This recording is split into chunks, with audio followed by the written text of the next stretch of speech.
이제 내면 세계의 질서와 영적 성장, 고든 맥도날드 목사님 책의 1부를 시작합니다. 서론을 마치고 1부를 보게 되는데 1부가 동기부여, 모티베이션이라고 하는 제목의 장입니다. 이 내용에는 3장, 황금 세장에 갇힌 인생이라고 하는 제목의 챕터가 있습니다. 이 이야기는 예수님의 제자를 선택하는 방법에 대해서 나눔으로 시작이 됩니다. 그 당시 예수님은 많은 영향력이 있었고 인기가 있었기 때문에 추종자들이 많았습니다. 능력 있고 또 지식이 많은 사람들도 있었는데 주님의 제자들을 보면 그렇지 않은 사람들이 많았죠. 왜 예수님은 이렇게 제자들을 선별하여 뽑으셨을까? 분명한 기준이 있으셨습니다. 그것은 예수님의 영적인 통찰을 통해서 그들의 내면 세계가 어떠한지를 보셨고요. 위험 신호가 있는 사람들을 구별하셨습니다. 오히려 내가 이렇게 할 수 있다, 능력 있다고 하는 사람들을 주님께서는 제외하셨는데요. 그들이 가지고 있는 성향이 뭔가 하면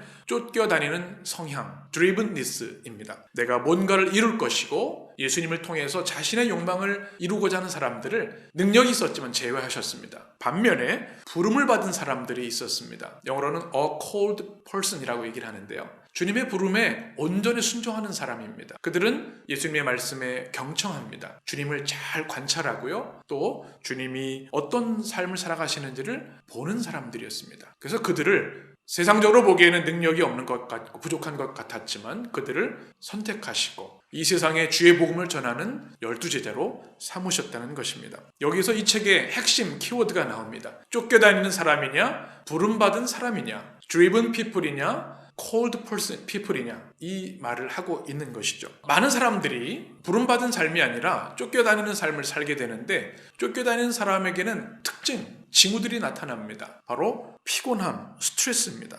너무나 바쁘게 살아가고 있기 때문에 어떤 목적을 성취하기 위해서 끊임없이 움직입니다. 그래서 그의 내면은 살펴보지 못하는 거죠. 이런 스트레스는 파괴적이고 만성적이어서 많은 사람들의 영혼을 파괴합니다. 이 책에서는 쫓겨다니는 사람의 8가지 증상을 소개하고 있습니다. 첫 번째는 오직 성취하는 데만 만족을 느낀다는 겁니다. 성취, 취향적인 것이죠. 저자의 손녀 이야기를 합니다. 손녀가 실내 축구를 하는 것을 보러 갔는데 축구장에서 한 소년의 이야기를 듣습니다. 아빠와 하는 대화입니다. 경기가 끝나고 축구에서 한 골을 넣은 소년이 아빠에게 아빠 오늘 경기에서 한 골 넣었어요. 신나서 말했는데요. 이 아빠는 야, 너 2번의 결정적인 찬스는 놓쳤잖아. 뭔가를 이루는 것에만 관심을 두는 아빠의 모습 참 안타깝죠. 그런데 우리의 인생이 그렇다는 겁니다. 뭔가를 이루기만을 원하는 삶을 살아간다는 겁니다. 그래서 효율성이 없는 일을 견디지 못하고 결과만 중시하고 과정은 놓쳐버리는 그런 우를 범하게 됩니다. 두 번째는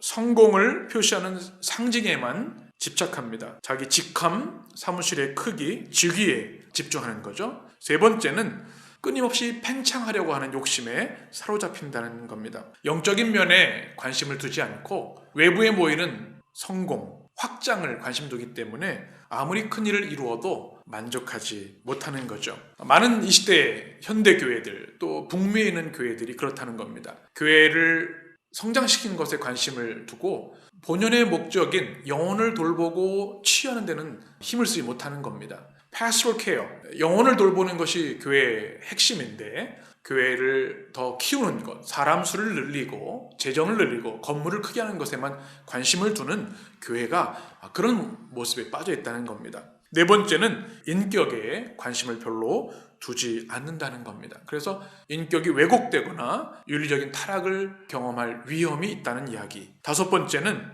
사람과의 관계를 중요하게 여기지 않는다는 겁니다. 왜냐하면 사람보다는 프로그램, 일에 더 집중하기 때문에 그렇습니다. 그래서 이렇게 사람에게 관심을 두지 않는 사람들 주변에는 혹사당하고 고통당하는 많은 사람들이 있을 수밖에 없다는 이야기를 합니다. 그리고 여섯 번째는 경쟁심에 대한 이야기입니다. 이기는 것에 관심이 있기 때문에 사람을 잃게 되고 늘 사람들 앞에 멋지게 보여야 되기 때문에 자신을 혹사하는 일들이 많이 있다는 거죠.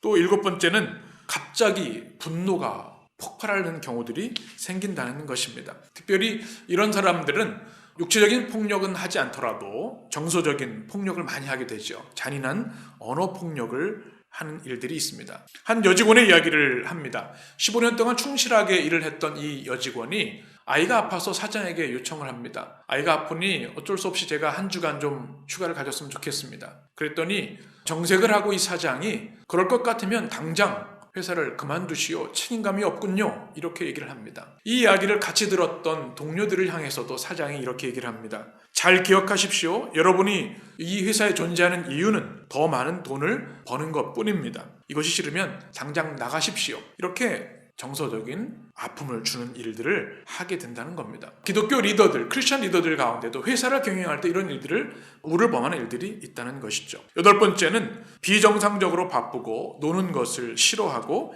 영적인 예배를 피한다는 것입니다. 그래서 힘을 추구하는 교단 정치가들, 권력을 추구하는 사람들이 이런 우를 범하게 되고요. 또 크리스천이라고 하는 명목이 있지만 사업에 이윤만을 추구하는 크리스천 평신도들도 이런 우를 범할 수 있다는 것을 이야기합니다. 그래서 끊임없이 자신을 점검하고 영적인 내면의 질서를 바로잡지 않으면 이런 우에 빠질 수 있다는 사실을 저자는 지적하고 있습니다. 그러면서 황금세장에 갇힌 이야기를 합니다. 한 크리스천이 있었습니다. 이제 예수 믿은 지 얼마 안 된 사람이었는데 이런 고민을 목회자에게 털어놓았습니다. 나는 세상 사람들이 보기에는 모든 것이 성공한 사람이었습니다. 나는 더 큰 회사를 일구기 위해서 내 시간과 정열을 다 쏟아부었습니다. 그런데 가족들이 나와 멀어지기 시작했고 또 내 내면 또한 파괴되었습니다. 그래서 이제 예수님을 믿고자 할 때 내 영적인 모습은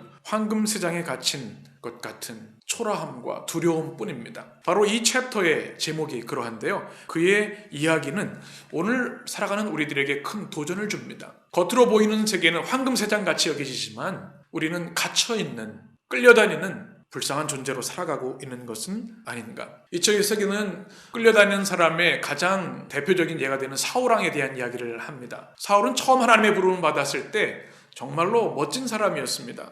사무엘상 9장에 보면 그보다 잘생긴 사람이 없을 정도로 출중한 외모를 가지고 있었습니다. 그런데 그는 권력을 탐하기 시작하면서 많은 사람들에게 지지를 받긴 했지만 그들의 영혼, 백성들의 영혼, 하나님의 뜻에는 관심을 잃게 됩니다. 그래서 사람과 세상을 정복의 대상으로만 보았죠. 그의 큰 잘못이 성경에 기록되어 있습니다. 블레셋과의 전쟁을 앞두고 제사를 드려야 되는데 사무엘 선지자가 늦게 도착을 합니다. 그래서 기다리지 못하고 자신이 제사를 하나님께 드립니다. 하나님의 진노를 사게 되었고 하나님의 명령과 언약을 깨뜨리게 되면서 그의 삶은 이제 내리막길을 걷게 됩니다. 결국 다윗의 인기에 질투하게 되고 왕위에 집착하면서 그의 인생은 타락하게 되고 비참한 최후를 맞고 있습니다. 이 책에서는 이런 얘기를 합니다. 영적인 경고가 분명히 있었다는 겁니다. 하나님께서는 그의 영혼을 향해서 내 내면의 질서를 점검해라. 지금 내가 내 뜻이 아니라 내 권력과 욕심만을 따르고 있는 것이 아니냐. 그런데 그는 그것을 무시하고 끌려다니는 삶을 살았다는 것입니다. 이 책에서는 우리에게 마지막으로 이렇게 도전합니다. 혹시 여러분의 삶에 이 사울의 모습이 있는 것은 아닙니까? 이 시대에 불행하게도 수많은 사울들이 있음을 지적하면서 우리 교회가 이 질문에 답해야 된다고 말합니다. 교회조차도 갈급한 영혼들이 와서 만족할 수 없도록 메마른 샘으로 변화해버린 것은 아닌가. 끊임없이 하나님이 주시는 생명수 샘물이 넘치는 하나님의 교회가 되어야 되는데 갈급한 영혼들도 외면해버리는 교회가 된 것은 아닌가 우리에게 질문하고 있습니다. 여러분 이 내용을 어떻게 들으셨습니까?